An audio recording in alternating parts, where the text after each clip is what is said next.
The MISFIRE. The police told me I was the luckiest man in Ohio, but they didn't see what I saw.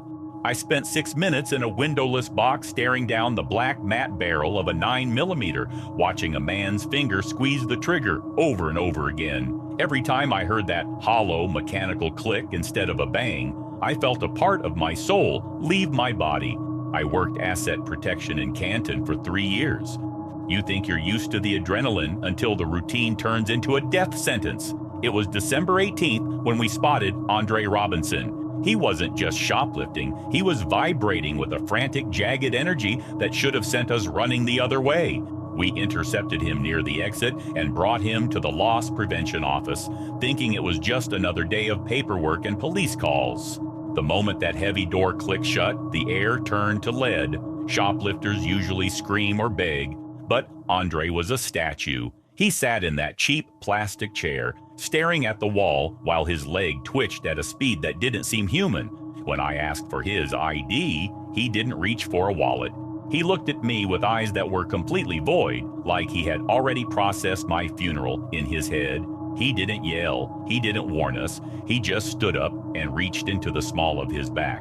My brain couldn't even register the threat until I saw the weapon. My partner lunged, hitting the desk and sending monitors crashing to the floor, but I was pinned. I was trapped between a filing cabinet and the wall with nowhere to go. I watched his knuckle turn white as he squeezed the trigger. Click! A pathetic hollow sound that should have been the last thing I ever heard. The gun had a failure to feed. In that second, the room ran out of oxygen. He didn't panic. He racked the slide to clear the jam, while my partner screamed, wrestling for the barrel. I could see the brass of the casing caught in the ejection port, a tiny piece of metal standing between me and the end of my life. He pulled it again. Click! It was a malfunctioning machine trying its hardest to kill me. I was looking down a dark tunnel, waiting for the flash that never came. Finally, the door burst open as managers rushed in. They tackled him, pinning his arms, and the gun finally slid across the tile toward me like a discarded toy.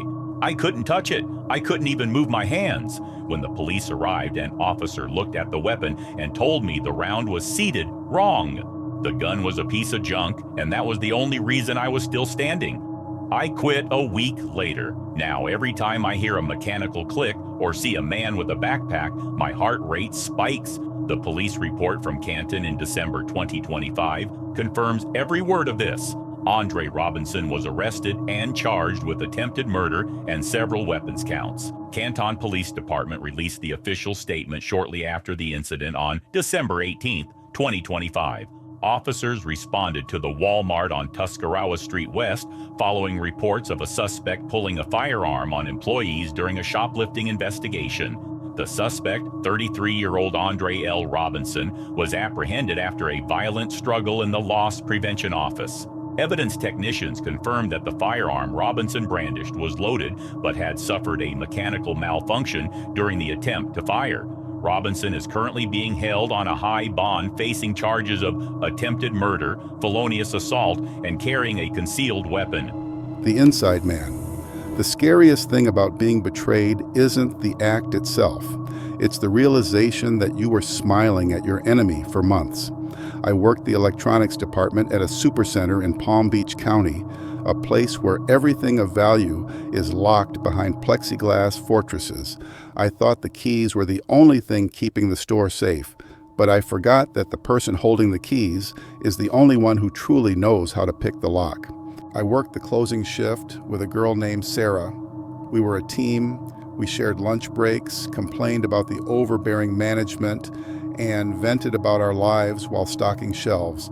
I trusted her with my secrets and my friendship, never realizing she was using that closeness as a smokescreen to bleed the company dry of $25,000. In early 2025, the store started to feel like a crime scene. Entire boxes of iPhones and high-end gaming laptops began vanishing into thin air. These weren't petty thefts, these were surgical strikes. Management went into a full-blown panic, forcing us through drug tests and searching our bags. Every time we stepped off the floor, I felt like a criminal just for clocking in, and Sarah was right there next to me, acting just as terrified and insulted as I was. She was so convincing that I actually spent my breaks comforting her. She told me she was scared of losing her job, and I believed every word. Then came a Tuesday night in June that shattered everything.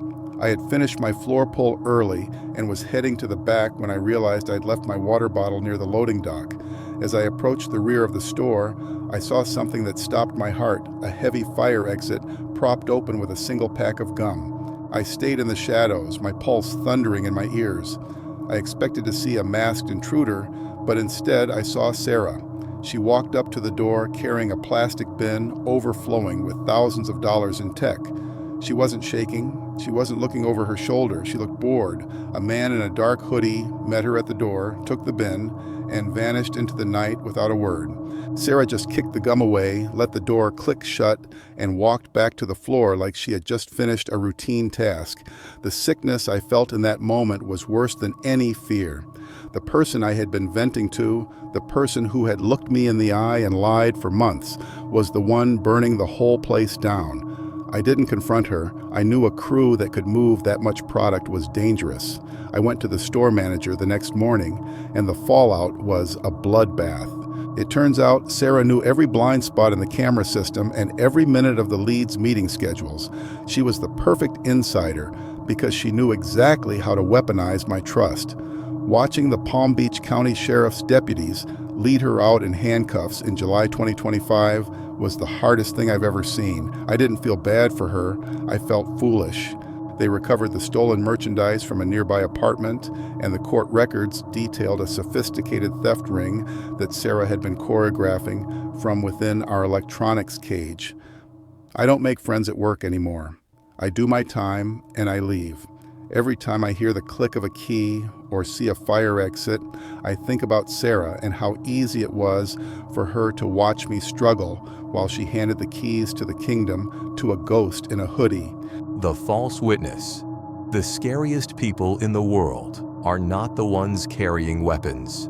They are the ones who truly believe their own lies. I've worked security long enough to see every trick in the book, but I have never witnessed anything as chilling as weaponized delusion. I watched a woman dial 911 to report her own kidnapping while she was standing 3 feet away from a police officer who was calmly telling her she was trespassing.